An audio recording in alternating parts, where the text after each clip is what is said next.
Chapter 27. The Circle of Terror. "George, where could he be?" his mother cried. Her panicked voice reverberated through the cabin. Silas leapt out of his bed. Terror overtook him like a strong tide. He bolted down the hall into the master bedroom. "Someone took him," Mom said, standing over the bassinet next to the bed. She was beside herself and fraught with emotion, while Dad hobbled around the room in a panic, looking everywhere for the baby, even though George was too little to go anywhere on his own. His father looked under the bed, then limped over to inspect the closet. Silas watched the scene unfold in slow motion, as if it was something out of a horror movie. The window in the room was wide open, but the screen and curtains had been shredded, as if by razor-sharp claws. They flapped in the gentle morning breeze. "Oh no," Silas thought, backing away in terror. He had a horrible feeling about what happened. That was when he saw it. Gouged into the wall above the bed was a message. Jagged claw marks, similar to the ones on his bedroom floor, slashed the words into the wall. "Bring me the staff, or else." Silas read the words in disbelief, but the meaning was clear. Scar had kidnapped his baby brother, and worse, this was all his fault. Guilt swept through him, nearly paralyzing him. How foolish he was to think that he had beaten the conniving lion. He remembered the book and how Scar always got revenge in a way that hurt his sworn enemy the most, threatening a helpless baby to get what he wanted. Well, sadly, this had his paw prints all over it. "Raffi, Sarah, and Archie are on their way," Dad said, hurrying over to console his wife. "I also called the police, but they're over an hour away. They'll get here as soon as they can." Silas wanted to be in that family hug, but he felt like he didn't deserve the comfort. His cowardice rose up again, along with feeling foolishness and deep guilt that he'd brought this on his family by releasing Scar from his imprisonment. "I should have given him the staff when I had the chance," Silas thought, remembering the previous night. Then at least his baby brother would be safe and sound in his bassinet. Terrible thoughts flashed through his head, overwhelming him. His breathing sped up and his heart thumped faster and faster. It took him one thing over and over. It told him one thing over and over. Run. He had to get out of there, quick. Silas sprang into action, his limbs unfreezing.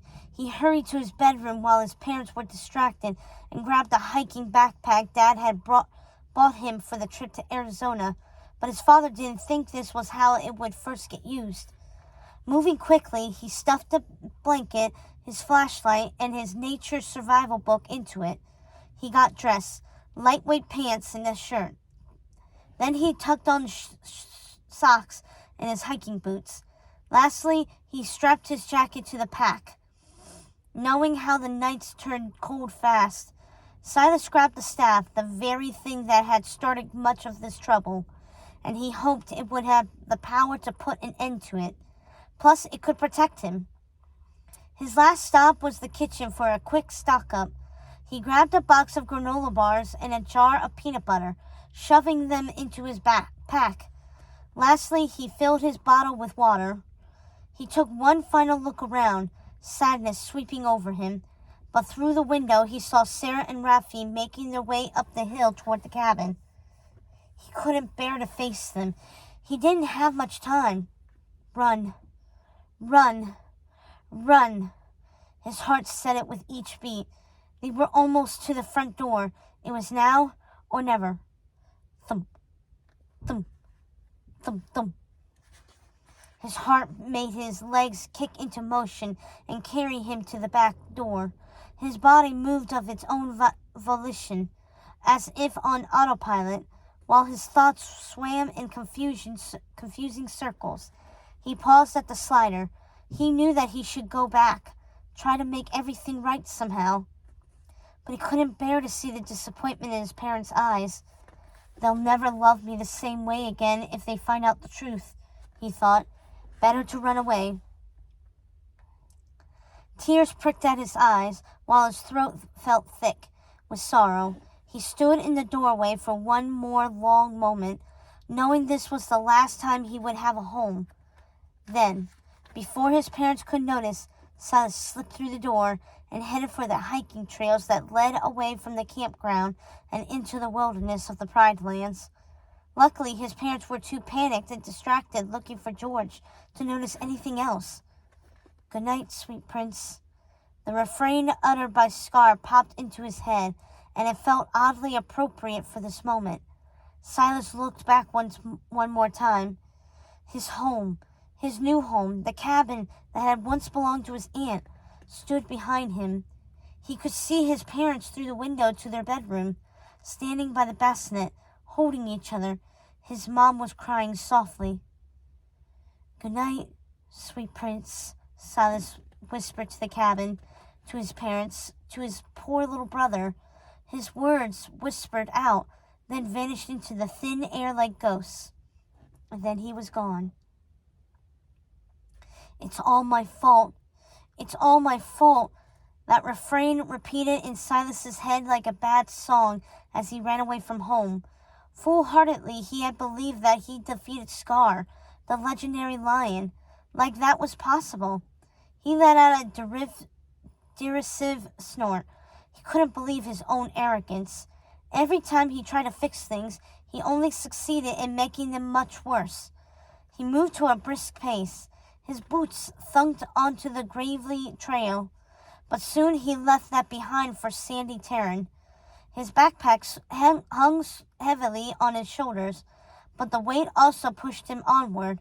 He used the staff for balance and to feel his way. Now he understood why his aunt had carried it everywhere. All that was missing, he realized, was Zazu perched on the gourds and cawing away. Where was he going? He didn't know for sure. He just had to get as far away from his family as possible before they discovered what he'd done. They'd be so disappointed in him. But it was more than that. He was a menace, he thought, feeling more guilt twist at his heart. The best thing was to leave behind anyone that he could hurt. He was the reason that his father fell and broke his leg and cracked his ribs. He was the reason that Scar got free. He was the reason that his baby brother George got kidnapped. It's all my fault. It's all my fault. Each thought made him feel worse than the one that came before. If he stayed, more terrible tragedies were sure to befall his relatives. It meant that his story, the story of the Reyes family, would not have a happy ending. They'd end up like Scar's family. Tears pricked his eyes. This time, he let them fall freely. He didn't care anymore. He was weak and cowardly. Running away was the best thing for everyone. The guilt propelled him onward, driving him to get far away from home. Soon enough, after following the trail for a few miles, he reached the edge of the camp marked by a fence. "Danger. Keep out," read the signs marking the perimeter. But he ignored them and slipped through the slates in the fencing, which were loose and easy to slide through. He was skinny for his age. The last thing he did was turn his phone off so his parents couldn't message or track him. Sooner rather than later, they were bound to come out of their shocked trance and realize that he was gone. But by then, it would be too late. He felt guilt again, this time for causing them more grief. But he reminded himself that they were better off without him. He was the one who should be wearing a "Danger, keep out" sign, he thought glumly. The phone screen went blank, dark and empty, which was how he felt on the inside. It's to protect them, he reassured himself. But still, that didn't squash the horrible guilt that churned in his gut. With a deep sigh, he tucked his phone away into his pack, then kept hiking.